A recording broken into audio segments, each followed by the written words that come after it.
You're listening to a Rock Candy podcast. Hey everybody, this is Matthew McConaughey. All right. You can tell it's me by that saying. Anyway, when I'm tired of listening to Dave Matthews Band sometimes, and my feet hurt from walking around barefoot, I like to go down to the pickle and boot shop and just hear Reese and Joe talking about stuff like ska. This music is ska. I love it. Welcome to the 11 Life podcast. What's up, unicorns? Welcome to this week's episode of 11 Live, coming to you from the lovely Rock Candy Recordings Studios in Asheville, North Carolina. Per usual, I feel like we have an amazing show ready for you today. I get to spend a whole damn afternoon with none other than Grace Baldridge, who is more known by her artist name as Semler. She's an incredible singer-songwriter, one of whom I am a very big fan of. And we were supposed to get some in-person hangs in at a festival that we both played, but unfortunately, I turn into a tunnel vision idiot whenever we're playing shows. And I think we were probably within 10 or 15 feet of each other for an hour and a half, and we had no idea. I had no idea. So it was great to catch up and find out what Grace is all about. Big news here at the Rock Candy Recording / Eleventyseven world. We have a brand new EP coming out this fall. This November, let me check my calendar because I can't remember the date that we have for this. I'm so bad at living.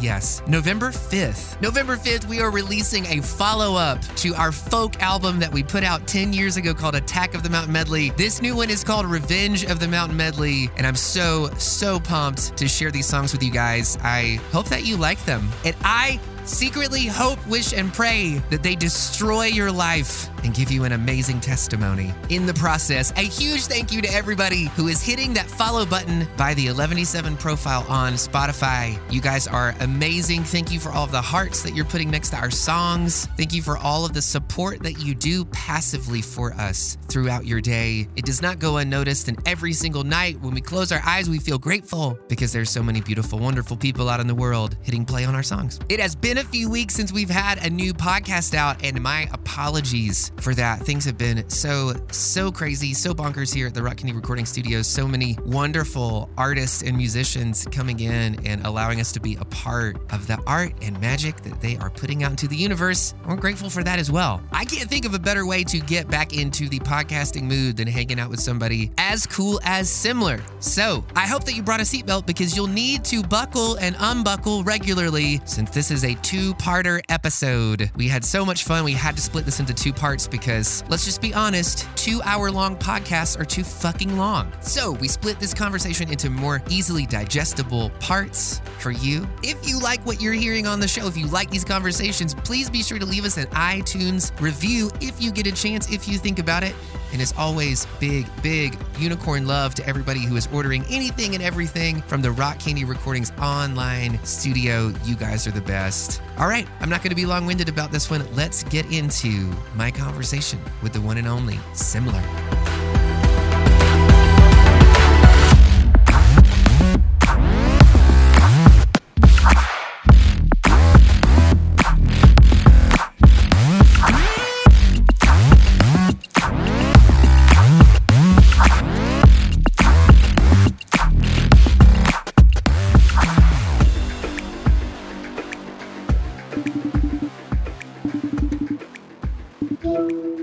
Hello. Hi. Hi. How are Good to you? see you. You too. I'm good. How are you? Good morning. Well, I guess good afternoon for you. I just have like an AirPod in, so I hope that will be all right. Thank you for already having like the AirPod thing ready to go. It's truly the least I can do. I have very minimal. I can already tell from your setup that you have like the works. I have none of that. I have like this mic. And so I was like, I'm going to at least put in an AirPod to help with that. I think that's amazing. The only reason it even looks like we have the works here is because we do all of our podcasting from the Rock Candy studio. So I feel like it probably looks a lot more impressive than the actual setup is. Like, it does look very impressive. It looks very cool. That's awesome. So it's 9:00 for you now. Yeah. Right? Are you a morning person or did we completely fuck up your day? No, you definitely did not. Okay. I've been so excited to speak with you. So I was like, whenever, like, let's just do that. So I did actually intentionally force myself out of bed this morning and go for a run because then I knew I would like be awake by the time. Because if I was like, yeah, like we'll just talk at 9 and I would have rolled out of bed at like 8:58 and we would have had an awful podcast. And so I am not normally a morning person, but this morning I would have fooled you because I like have worked out. I have coffee ready. Like this is not typical of me, but you're worth it. Oh, that is so kind of you. I had the exact same. I feel like we're living parallel lives right now, at least for the moment, because before I went to sleep last night, I was like, I need to get up and go for a run because this weekend has been crazy, and my sister-in-law just had a baby. And oh my gosh, congratulations! For her, I'm sure it's amazing.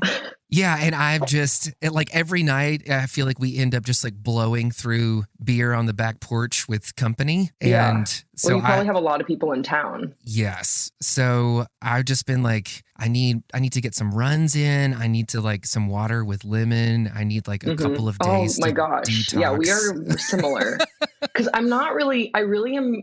Okay, well, I was an athlete in high school. Yeah. I also played college basketball for a year, but it was like a train wreck. So like I have been an athlete, but it was always like reluctantly, if that makes sense. Like I'm not a runner. I'm not a good runner at all. Yeah. But I know that like, that's like I can't really do anything else. I'm not going to get on a bike. I'm not a cyclist. Like it's just like the lowest energy thing I can do that will still like get my blood and circulation going. And lemon water has been like a game changer in our household too. My wife started an iced lemon water instead of coffee for some mornings, which I don't know if I'd go that far, but I do like I don't know, she's crazy, but some people take things to extremes.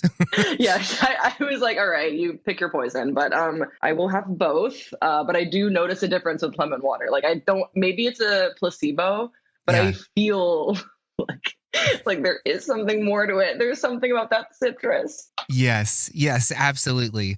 Yeah, this is so amazing. I'm kind of the same way. Like I look like my body is built like I would be good at sports, but I'm not. And I'm not a super aggressive person. I just look like I could hurt you. But that's probably the farthest thing from the truth.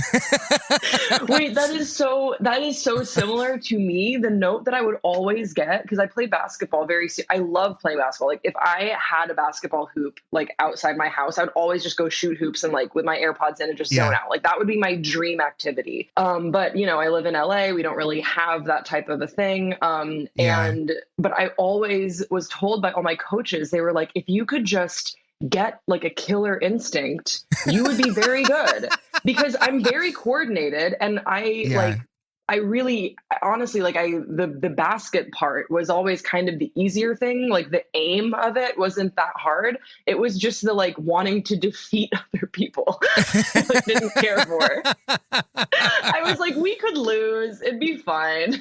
Yeah, what happened? I always hated that. I hated like coaches in high school be like, you really got to dig in and get aggressive and like grab them by the balls. I was just like, none of that sounds appealing to me. Yeah, we could not. Yeah. We Yeah. also don't need to do any of that. And nothing changes. Ultimately, nothing really changes. Yes, exactly. And at that time in high school, I would have probably been so much okay with like, hey, why don't we cancel practice? And let me tell you guys about all these cool tooth and nail bands that I just discovered. Yeah. And we don't ever have to touch a basketball and we could have just as much fun.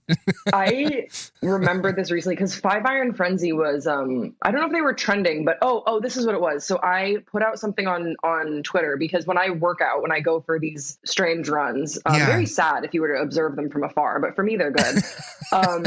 I listen to only pop punk. That's what I've been listening to recently, like just exclusively pop punk. So as a result of this, I've like burned through all of my Spotify playlists. Like I know it. I know all of it. And so I put out something on Twitter being like, hey, does anyone have any pop punk recommendations? Like maybe your friends in a band or something. Like I would love new music. Yeah. And a bunch of people were like recommending the new 5-Iron. And I was like, oh my gosh, I haven't listened to them in a while. But I remembered that on my basketball like run out tape or whatever, I snuck a 5-Iron song on there. It was well, shoot, let me see if I can remember. It was like, you can't handle this. Yes. And the way that you got around is like, I just had to pretend like I didn't know they were a Christian band. I was like, what? That's crazy. They're Christian? That's weird. Well, it's already on the CD at this point. It'd be worse to take it off. Like, but I agree. Weird. Whoever put that on there. I love how like your dad is clergy, but somehow you thought that you could fool everyone into ever recognizing that about your life. Yeah. Oh my gosh. That's great. And it's the irony of it now too, that Beanie, sorry, that's what poorly behaved Chihuahua. He's gone now. Don't worry. I set him free. No, I'm just kidding. I let him out of the room. Awesome. The irony of it that I've been thinking about a lot is that if right now I were to go back to my 15 or 16-year-old self and be like, oh my gosh, Grace, wow, let me talk about your life. You are writing Christian music. I would have been like, God damn it. Like, we never outgrew this. Like, come on. Like, we have got to evolve. And obviously, like, there's so much context that it all in this weird way does make sense. But I know that if I had gone back to my 15 or 16-year-old self was like itching to get out of that scene. And so now I'm like punching my way back into it. And because I'm doing it on my own terms. So it is different. But I think that if I were to go back, it would be so confusing to my teenage self. Be like, what are we trying to do? Like, what are we, super chick? Like, no, we don't want to do that. Like, let's get out of here. Let's be free. And now I'm like, no, let's not. Okay. Yeah. So I absolutely want to talk to you about this. Cause I feel like 3 or 4 times in the last week alone, I've had this same semblance of conversation with people where I don't know if it's just something about this time of year. We all sort of end up with this weird introspection of like 15-year-old versions of ourselves looking at who we are as adults now would be so freaked the fuck out. And I almost feel like one of the healthier practices that I've had is like, even though I know that I'm not 15 anymore, I know that that's not like who I am, and I don't desire to be that person anymore, that if our entire timelines are still just condensed into this is what your life is, you're kind of all of it at one time, depending on how you look at it. Yeah. And so being able to go back and like explore 15-year-old Matt's like insecurities and like weird idiosyncrasies and like religious beliefs helps me to sort of understand myself now and how I interface with those types of things in conversations. I feel like I ended up on a very different spectrum than you did, where I went through like everything that I feel like you could have possibly gone through in church life, as a white heteronormative Protestant evangelical. And I found it incredibly damaging, and due to nobody's fault other than just the trajectory I was on, ended up absolutely leaving all of it. And having this like really interesting relationship where I speak that language, I get where people are coming from there. And I love the love that they have for people, but the way in which they're interfacing with the mystery of existence, I don't subscribe to anymore. And I can't get back to. This is why I wanted to talk to you about this, because you seem to have kind of landed in a different space. And I want to hear some more about that journey for you and what that has looked like. Well, it's interesting that you bring up relating to our younger selves, because I've been thinking about this a lot since Wild Goose, which I know we were kind of ships in the night there, but I did see your set. I was not sober when I did, but I think I had a great time. Nobody was sober for that set, just so you know. I had so much fun.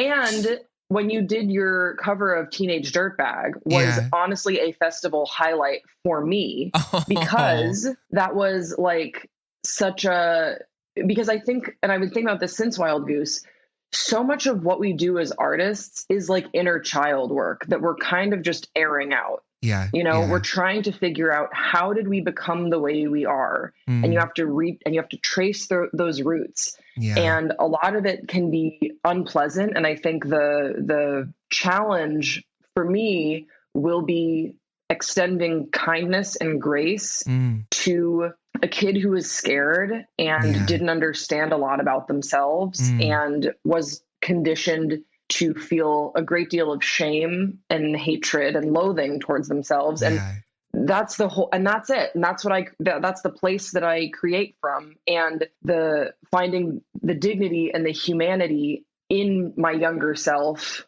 as I express it in my body today, has been a truly spiritual experience. I was told that if I were to come out, I've known who you are talking to. The very cool thing is that I've been this bitch. Like, I've known who I am. I've known who I am since I was very little. Like, ever since I was like 4 or 5 years old on the playground, I knew how I wanted to dress, how I wanted to present. Not saying that I nail it all the time, but I just knew who I was. It wasn't like a choice. It's like how you understand, like, how you swim. Like, you don't know how to swim, and then, oh my gosh, you can swim. Like, there it is. And that's how it was for me. And I was told that if I ever actually was myself, that I would only be far from God and far from the divine, and that there would not be fulfillment or joy in my life, and that true joy was actually in the lie. And for me, I think part of why I've really been able to dive back into faith is through my queerness, is like, one, being honest with myself and who I was created to be, not fighting my nature. That has been very profound. And it was the very first and only time that I've ever, like, willingly gone to a Bible, to be like, what's in here? I'd like to learn more, and to listen to sermons, like, voluntarily, not because I was there in the building when it was happening, to try and find more information. And I think that's pretty common with a lot of people who have somehow been on the outs of a faith group. When you start sort of peeling back the layers of yourself, and we know that we're all image bearers, we're all children of God. And then when you start to believe that and find that in yourself, you do find God. And then you look for it in other people. And then I think for me, this whole stirring, it can't be separated from my coming out story. That is supposed to be this tragic thing, that I was supposed to not be fulfilled, or supposed to be this tragic thing. I was not to find fulfillment and all these, whatever. That wasn't the case for me. And so if that's not true, then let me go into translations and interpretations and look into theology. What else here isn't true? And then you're like, oh my gosh, this whole thing is like a 20th century white supremacist, like, puritanical clam bake. And now we're unpacking the whole thing. So that's, I guess, in the short form, that is how I've come to call myself a Christian rather proudly, although also with great awareness to the harm that occurs within Christian spaces. And I try and be very mindful of that as I go about the world. Like, it's not a cool thing to go into, like, a queer space and be like, big ups for Jesus, because most people have been traumatized with that name. And I don't want to be a source of that at all. And I don't feel that that's Christ-like whatsoever.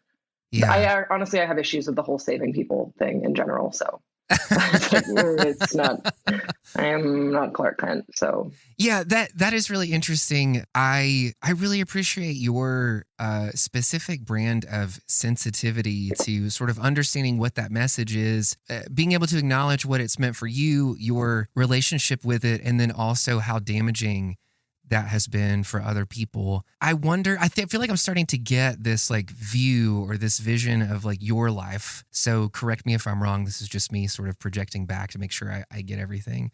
Yes, but, like, it begins with, again, a run every morning, a very fast-paced run. Yes, that is a day in the life. So you are sort of using your queerness to interface again, or to reappropriate Christianity. I'm wondering if this is important to you, maybe because if you had just been born into a world without any of those beliefs, without those sort of religious leanings, do you feel like you would have gone through a similar journey of self or spiritual discovery? This is so, like, will they, won't they? It doesn't matter. Yeah, no. But I feel like it's a fun thought experiment to do, because it seems like what I'm hearing you say is that you have really appreciated the struggle in some way. Like, you've kind of come into yourself through that pain of having yourself denied to you.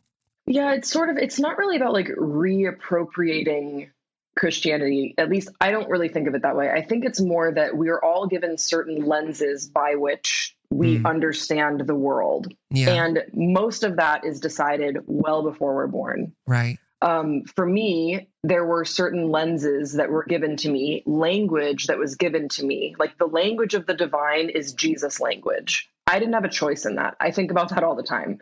There was never like, it wasn't like my parents sat in front of me and they were like, all right, we're going to teach you about some different perspectives on faith. And like, we want you to choose. It was like, no, this is the story of Moses. These are these Bible stories. Jesus is your ultimate savior and hero. And this is what we believe.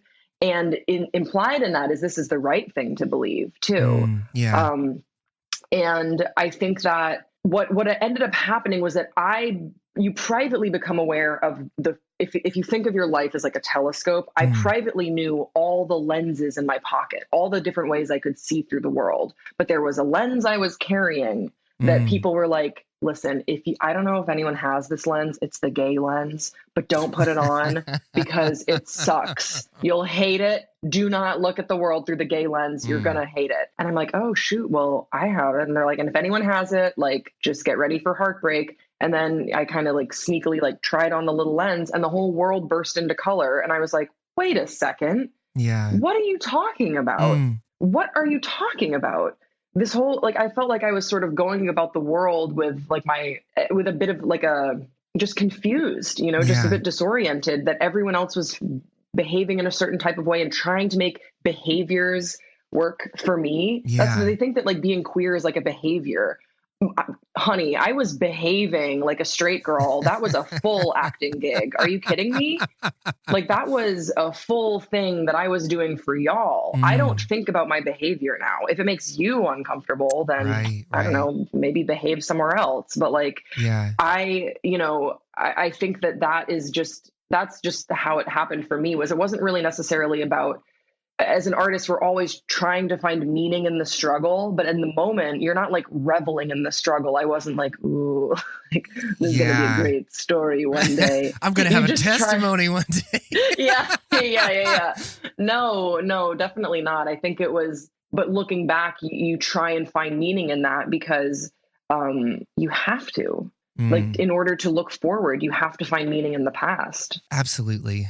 I love that. Can we like kind of talk about how weird it was in church? I don't know if you had these experiences, but I'm imagining that we probably have had very similar ones where you go to like youth camp or Bible camp and there's always somebody who gets up who has a testimony and they have like probably the most salacious information that you've heard about the world like at the time. But they're like, it's almost like they've gone into Xanadu, like, and experienced all these different things that the world has to offer. And then they come back and they're like, but it fucking sucks. You guys will hate it. It's like, there's boobies and blowjobs and alcohol and drugs and all these different things like floating around the universe.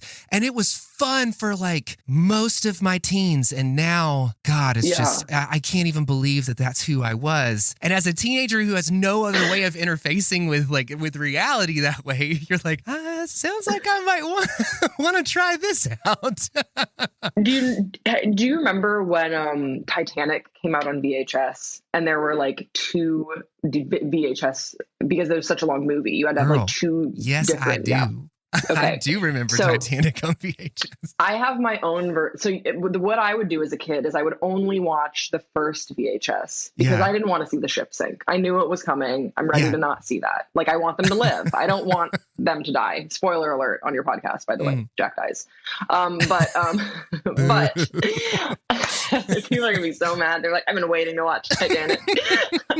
But I would only watch the first half of it. And I also had a Christian version of this Titanic moment, which is, and I don't mean to put her on blast. I hope she's doing really well. I don't know where this video is anymore, but the lead singer of Flyleaf had like an anti-gay testimony at a Whosoever's conference or something. Like I would pour over these YouTube playlists. Like I would watch all of them.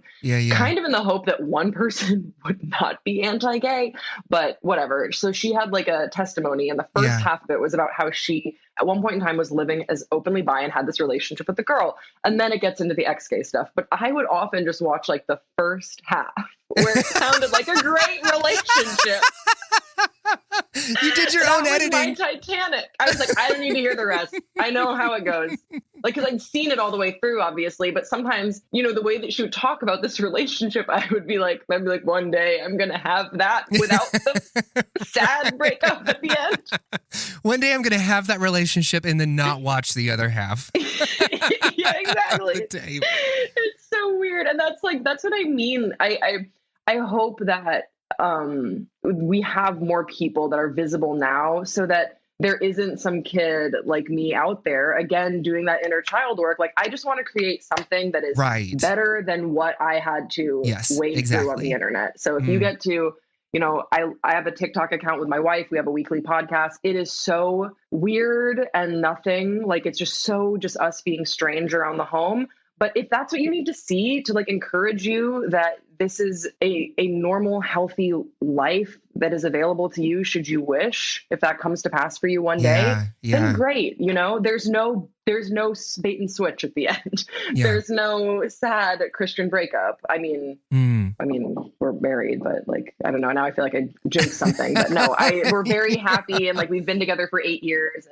And you only get life a day at a time, which means that everything that life holds, you only get a day at a time. So it's not necessarily crucial that we decide what things are going to play out and how. Yeah. I don't know if that's encouraging to you. I find that comforting sometimes. I find it encouraging. I do. I mean, I think that it helps me with just thinking about all of the things I'd like to do in my life, that you just only get one day at a time. Isn't that the name of a soap opera? Are we just reciting the name of a soap opera? Days of Our Lives. Days of Our Lives. That's it. I mean, they're on to something, though. You just get one day. You just get one day and just do your best on that day. And that's enough. That's it. And you're lucky if you get 2 seasons. Mm-hmm. Yeah, you're so lucky, honestly. You're real. That's awesome. Yeah, I do sort of feel like in my late 20s to now, I'm sort of second acting my life, figuring out what my life looks like without it. Because when you're a kid, you're just sort of brought up with this tunnel vision of this is what your life is going to look like. This is what Christianity looks like. And at the end of it, if you did a really great job, you'll have all of these people from all of these different nations and tribes and people that you witnessed to who came to know the Lord, and they'll all be mourning for you at your funeral, and it will be this beautiful thing. And if you happen to pastor a mega church, that'll be even nicer because it meant that you got to spend, the back 20 of your life, I don't know, 4-wheeling around Germany or some shit. I don't know. Were you actually considering being a pastor at any point in time? I was told from a very young age, that you should be a pastor. You should be taught you because you perform. No, this is before any of this even happened. I didn't start getting comfortable in front of groups of people until I was I became a teenager and couldn't find friends. And then I was like, oh, I could be a homing beacon for weirdos. I can be, just by being louder than everyone. Put on my own party, then I don't have to worry if other people invite me to theirs. That's it. That's literally, I feel like you condensed everything that our band was and is. We're just putting on our own little weird party. Yeah, but that's kind of the best, though, don't you think? It's fun. I mean, it's a good life. It teaches you different things. It teaches you how to start things and how to be a creator, not in the sense of sit down and write a song and make something out of nothing. It's no, you start to realize that you do, without sounding too woo-woo, you do manifest the reality that you want around you, because the more that you put out into the world, the more of those homing beacons are out there for other people. That's why we find artists that we relate to. It's why you loved 5-Iron and wanted to run out to 5-Iron at a goddamn basketball game. Oh my gosh. I have no regrets. Yeah. Oh, you shouldn't. You shouldn't at all. Well, 5-Iron was also one of those bands too that it's hard to explain to people, but if you knew that you were different, if you were not going to be able to toe the line, but you didn't know when you were going to break off, or you didn't know exactly how that was going to look like, but you knew that you were having a different youth group experience than the majority of people, 5-Iron was one of those bands that you just knew, or you really hoped would be good with you. And that's the hardest thing. I think it's a tricky thing in CCM, is that it's not just your favorite band. They're also conduits to God. So it's not just your favorite band from growing up. It's this really undue pressure to So like much get pressure. you closer to God. It's not fair. It was doomed to fail. Like it was doomed to be bad. I don't know exactly what their structure is now. I think it's mostly like worship or whatever, but I think it's like, that's why Switchfoot, Reliant K, and also Five Iron and Hawk Nelson, there are a lot of these bands that are kind of, I think they seem now like confused with why they carry so much meaning within circles of Christian outcasts. And I'm like, because you were our lifeline. You were John Foreman. You were literally our only hope. Oh my God, what a world. Did you think you wrote that song for Mandy Moore? No, that was for the gays. We own that song. That was for the gays. Oh my God, that's brilliant. Yeah, it's kind of weird. Like you, especially doing music like that teenagers get into, you have no control over what you're putting out into the universe. Like none of those bands could have ever imagined like the weird little wheels that they got spinning in people's minds. And in a lot of ways, they weren't even trying to do that or knowing that that would happen. It's just sort of showing up and creating in the world and seeing what happens with that. Do you ever sometimes get weirded out by that sort of a thing? Like I know that it seems like you very much have an idea of how you want to present yourself and the ideas that you want to get across to specifically like gay or queer communities, like within Christianity. But I wonder if that's something that you ever think about during your writing process, is like how that affects other people. I think mercifully, I don't really. And I think that is because I have been very intentional in how I frame my music, because I don't want to be someone else's like I don't think that any artist should have the burden that those Christian bands had placed on them. So I'm not looking for that now. All I'm trying to do is kind of make myself visible and available enough so that people within or outside of Christian spaces who might resonate or find comfort in the messages and the themes that I explore would be able to find me. That's it. And I don't have any answers. I'm not a theologian. I'm not a minister. My dad said something the other day and I was like, he was like, I think there's, what did he say? Seminary in your future. And I was like, there is not, my friend. Sir, no. More like Semler. That's enough out of me for the afternoon. That's your new online course that you create alongside Josh Harris. Yeah. So I don't want to be like someone else's preacher. I don't think that, maybe I'm wrong. Tell me about what your process as an artist, because when I am writing a song, I typically almost never go into the writing process with an answer that I want to express. And I think that's very different from a lot of Christian music today. I almost always go into songwriting because they're always like, you are glorified, and like, no matter what, no questions asked, and nobody has ever said anything else. And I'm like, okay, like, even though I have bad days, no, I don't, because you are God. And Grace, I'm like, can we please write that and call it actual worship? The answer is yes. Yes, it's just us as worship pastors, and we're writing all these. So we're writing the subtext of what's going on while they sing that shit, and all the damaging information that what will happen.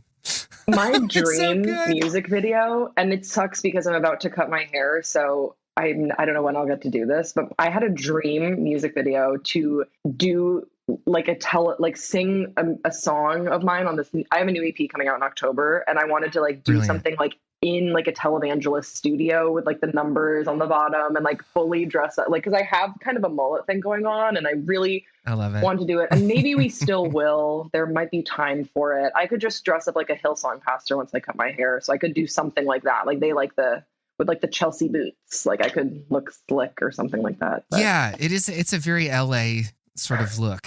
I guess it is. I don't spend a ton of time in LA, but all the pictures of people from here. What it is, Matt, is it's cool. It's because so the most important thing about Jesus is that he was cool. That he was so cool and relevant. He was cool. Cool and relevant. Yeah. Always relevant. Yeah. That's what that narrative in and of itself, I hope you have time because I'm ready to spend the rest of my life doing this with you. This idea that somehow like we put forth these leaders within, I say we, I'm not a part of that Christian culture puts forth these leaders, these megachurch pastors, these like mega flock leaders.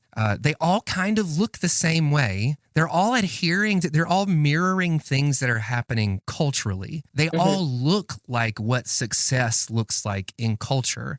So they're taking these ideas that they're constantly saying are worldly and just reappropriating them into their own weird, incestuous ideologies about the world around them. And I always find that so fascinating that, like, even when I was a Christian, I was reading the Bible going, it looks like Jesus quite possibly was a drug dealer. Also, like, he's accused by lots of people of being a drunkard. Like, he seems sort of on the outside like a total asshole, but a really good time. And people just hang out with him. But these are the exact same people that you would try so hard to never look like. He also had this entirely different narrative of, doesn't matter what's happening here on the outside. I'm not here to address your government. I'm not here to address the things that you care about. I'm not even here to like address your religion. I'm here to ask you to look beyond it. I'm here to be like an example of the way in which life is coming out of itself and coming into itself all at once. What I feel like that part of the message they actually have done pretty well with, because if you listen to trendy megachurch sermons from these celebrity pastors, they are real sort of vague. They are not addressing issues of social justice. So they're not addressing anything government related. They're not they're not even really getting into the weeds on scripture. It is sort of this, I mean, you actually were speaking about like thinking of something beyond it. I don't know that they go that far, but they do have these very like broad messages that don't address anything specifically, even though we know that they do have specific perspectives on inclusion and on issues of social justice and on who you should vote for. What would you say the point of that is? I don't know. I mean, in your experience, looking back at all of the adults in your life who perpetuated that narrative, I don't know, as a sleuth, what really was the point of it? Was it out of fear that they were getting it wrong? Was it out of like, because they had the same amount of social pressures on them to adhere to that narrative and to believe and trust that narrative as we did growing up, because they enforced that on us. I think the human instinct and desire to belong is so strong. Yeah. We all like, you're kind of just like spat out into this world. And especially, I think those Christian churches do especially well with like young adults who have maybe moved to a new city after college or after high school, and they're looking to find community again. And Christian spaces understand the psychology of community very well. Do they execute long-term on community very well? No, the retention rate is not great. But they do understand how to make people initially feel that draw towards community, because we so desire belonging. So, you know, the way that you get people to belong is you put them in a room, and you obviously have like the mood lighting and the literal physiological effect of a smoke machine and a good band, and the song Oceans. I mean, wow, that song, I'll cry right now just thinking about it.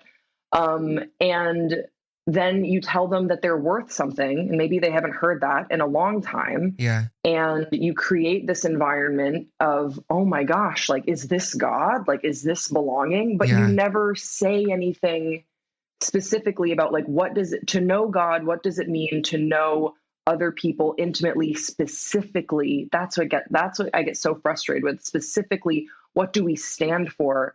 How can we, create peace on earth? I mean, that sounds so corny, but truly, I experience God as peace and moments of peace. That's to me like true freedom is that being available to us in this chaos of a life. And they never get into the specifics of that. They just want your tithes for the good feeling that you get for an hour. but there aren't really tools for what happens outside of those doors. That whole experience to me feels a little bit masturbatory. It's like getting all these people basically like emotionally manipulating a situation, which people do that. We do that to ourselves. Like we love feel good movies. We love our songs that we grew up with that make us like feel like there's nothing wrong with that. It's taking this very true human interaction with the reality around you and bottlenecking what that is into a very specific religious belief, and then sort of hijacking the rest of the experience to say, well, this is the only thing that gives you that kind of interface with reality, which is just not true, because all those things can still happen. We can still get in the same building. We can play the same damn song. We can have the same damn feelings, and we can call it anything other than God, and that doesn't make it any less real. You know what I mean? It doesn't mean that you had a different experience or that it came from Satan now because we didn't call it something holy. Yeah. You know, it's all of that stuff feels like smoke and mirrors. Like any of the names that we try to put onto these experiences feel like smoke and mirrors to me. I have this, I bristle whenever I sense that there is someone gatekeeping someone else's relationship to God, to their creator. Yeah. I hate that. And I sense that within Christian music. Yeah. I sense that also within these megachurch spaces. People saying, no, this is the right way to experience God. Because people will say that about my own music. People will say like, this isn't Christian music because I don't think you're a Christian, so therefore it cannot help anyone else with their relationship to God. And I don't mean to speak out of turn, but if someone has listened to a song of mine and felt a greater, deeper, closer relationship to their creator, how dare you come in there and just kind of like be the Kool-Aid man saying like, no, you didn't, like, you don't, nobody else is an expert on somebody else's experience. And I think that is often forgotten in Christian spaces because we so crave being righteous. We so crave like being the ones who know. And that's I always ask that to people who are unaffirming in communities of faith. I'm always like, first of all, have you listened to any like Bible-based affirming theology? Have you ever researched it? Because I spent most of my life listening to sermons from your end of things. Have you listened to one sermon that is, or research anything? Have you spent a day, maybe an hour? Yeah. And then the other question is it possible that you're wrong? Is it possible that you're wrong? Because I will admit it is very possible that we're all wrong. I am so open to that. This is where I find peace. So I'm going to kind of keep doing my thing here, but I also never want to feel so solidified. I don't like the feeling of like being in a corner of like, no, I like holding faith and mystery in closed tense fists. That feels wrong. Yeah. I know that I have a little potato human brain, so I am not trying to do that. I want to be free and open, but also honest with the language of love for me is Jesus. That is, have I been brainwashed? I don't know. Let's discuss. But like there we are. And I just ask that of people on the other side. Like, is it possible that these boundaries you're setting on belonging, is it possible that you're wrong? Is it possible that there was a mistranslation in the 1940s? Is it possible that there was a misinterpretation somewhere along the lines that the Bible was not written in English? Is it possible? Right. Yeah, I love that. And for the record, I think you have an amazing and special potato brain. I think it's great. And you put a lot of potato-themed joy out into the universe that people get to enjoy. Oh my gosh, I almost spit out my coffee. Can we please make T-shirts that just have little potatoes on them? And it's like the minimal, it's the minimalist line of merch from Semler.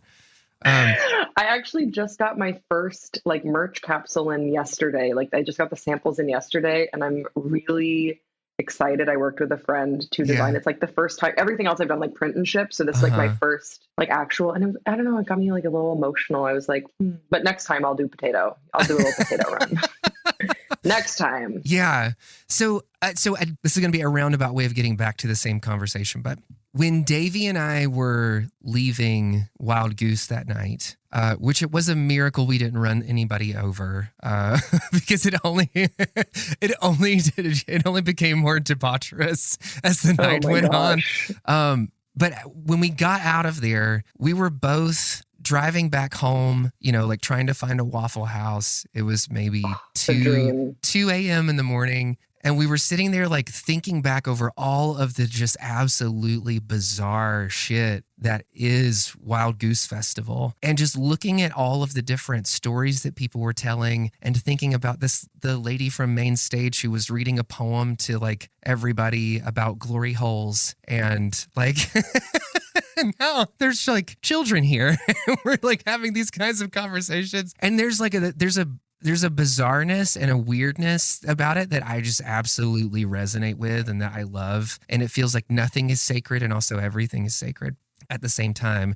And I think holding those simultaneously is a really healthy place to be. But it made us wonder, or it begged the question, like, why is this so important? If like the people that come to this festival are really into witchcraft or interfacing with that archetype, of personality and sort of fulfilling that role, then why does it constantly have to be like taking everything that we really hated about Christianity and sort of trying to reappropriate it? Like, can't you still like love your life and yourself? Or aren't all those things true about yourself? Like your acceptance of who you are and how weird you are and all the weird and dumb shit that you're into, whether it's witchcraft or Five Iron Frenzy, like, can't those all still be a part of your story outside of Christianity? And I think I started to really understand like that I don't get it as ingrained as the Christian faith and life is in me, and the way that I still have to like pull that lens off, like to feel like I can see things clearly at times. I don't know why everybody just doesn't let it go.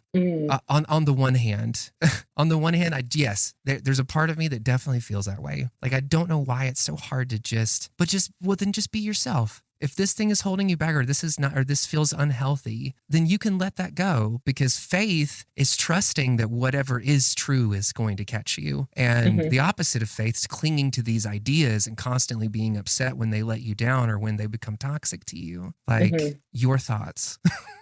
No, I wish I had been there in that Waffle House, because I feel like that's the conversation that I have a lot of times with people. Yeah. I think of things often with imagery. So, those rides at a theme park where it's like a swing and there's like a thing in the middle, and there's like a chain and you're on a swing and it spins around and you like spin around it. Okay. Yeah.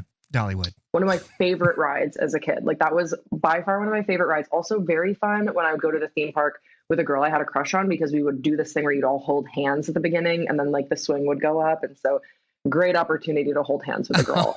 Anyway, 10 out of 10 recommend. Holding hands, crazy. Holding hands at Dollywood with your girlfriend. Yeah. So good. Top 10 bucket list things. 10 out of 10. Recommend it. What a rush.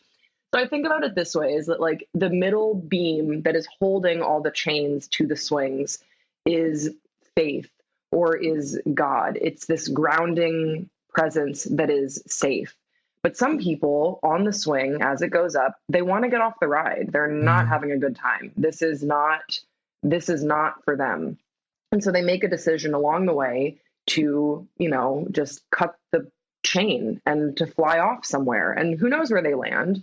But I have hope, and I've seen it, that you'll land somewhere safely with support. Yeah. And that the beam doesn't come after you and chase you down and be like, no, get back. Like, you're, it's kind of this beautiful moment of like, all right, this person's going this which way. And where I've found myself is that, the ride for me was very unpleasant at first, very bad. Yeah. And I had moments of like, I'm going to cut this chain. I'm going to get off of here. Right. But for whatever reason, I couldn't, and I don't really know why, but eventually I've sort of stuck around, and now it's like my favorite ride at the park. It's like my favorite. There are these ups and there are these downs, and my stomach will be in knots sometimes. And it's kind of, it's unpredictable, but it's also deeply comforting, and I don't want to leave the comfort. But I also am not I'm not unaware of the fact that other people are like, I'm out. I'm leaving this. Sure, and it's just a matter of finding, I think, what is right for you, and in examining and interrogating why is it right for you. Because there's nothing, I could be wrong, but there really isn't anything anyone could tell me about the Christian faith and their negative experience about it that I would be like, what? No. Right. And it's, I wrestle often with doubt. And I always come back to prayer, and that, and I don't know exactly what that is. If that is a social conditioning, a lot of people have told me that it is. It's a form of brainwashing, then I'm brainwashed. But I have a deep love for other people in the world and for my creator. And the language that was given to me is biblical Jesus language. Doesn't mean that I want to thrust that on anyone else who that doesn't feel authentic to. Sure. I just can't. It's similar to, like, I can't hide my queerness. I'm kind of sick of hiding my faith too. Like I'm sick of like pretending like it doesn't work for me when I'm struggling, because it does. Right. It doesn't mean that I'm going to say like, oh, don't worry. Like, are you struggling with being gay? Well, I know just the guy. Like, I'm not saying that I have a prescription for other people. But I just don't want to, I want to be genuine with who I am fully and wholly. And that is that I am a queer person of faith. So that's where I end up. I love that. I hope the ride metaphor worked, because that's very vivid in my brain, but that might just be because it was a formative ride. All I could think about in that one, the only way I would have amended that is if like anybody who just so happens to like cut their swing off like mid-ride and they land somewhere, where they land is always a sack of potatoes. The universe just puts a sack of potatoes there. They always end up there. And then they'll find each other. There are other people that have like left the ride that will be like, oh my gosh, you're off the ride too. Yeah. Like, wow, let's talk about, but no one is like, I'm not trying to like hold someone. No, stay on the ride. Like, no, I think that's one of the best possible things. I think that's a really healthy place for you to be, is to be as honest as you possibly can be with yourself and with other people about where you are. Because like, just in the same way that we don't view life the same way that we did when we were 5, like I don't view life now the way I did 5 years ago. Like everything's constantly changing and constantly evolving. And I find more peace in like accepting those things about my reality and about my mind and about the things that I value and the way that I interface with the world. And I feel like over time, I'm watching myself become a more empathetic person, less prone to become angry or upset about this or that or the other thing, and more willing to just be here and show up for those moments when there are people like you who are like, I just want to be really honest about what the fuck I'm doing here for a second. I don't know. Like, does anyone know what they're doing? Like, no one knows what they're doing, but if you can just be honest with your process, then in 5 years from now, I'll probably have a decent level of insight to unpack what this moment. Right now, I'm just taking it, like we said, a day at a time. The days of our lives are just one day at a time. That's it. But 5 years from now, I will have learned, I'll be able to look back on this conversation, on the music I was writing, on the moment that I'm in, and I'll be able to kind of dissect it more and how I got there and what was going on. But I don't need to understand everything right now. I love that. Something I really want to know about you, just taking a little left turn here really quickly. I know that you have mentioned like a few times, like your parents, or at least that your dad is a priest. My parents are not super cool or okay with the person that I am now. Oh, I'm sorry. And they have their own, they're on their own journey, their own path. And just like I'm having a conversation with you and we have a lot of things in common, you're telling me the best version of your truth right now. I have to be just as like open to my parents, who might be harder for me to do that with, about they're just being open with me about where they are right now. And it's better for me to be accepting of that, try to return a favor that I didn't really get.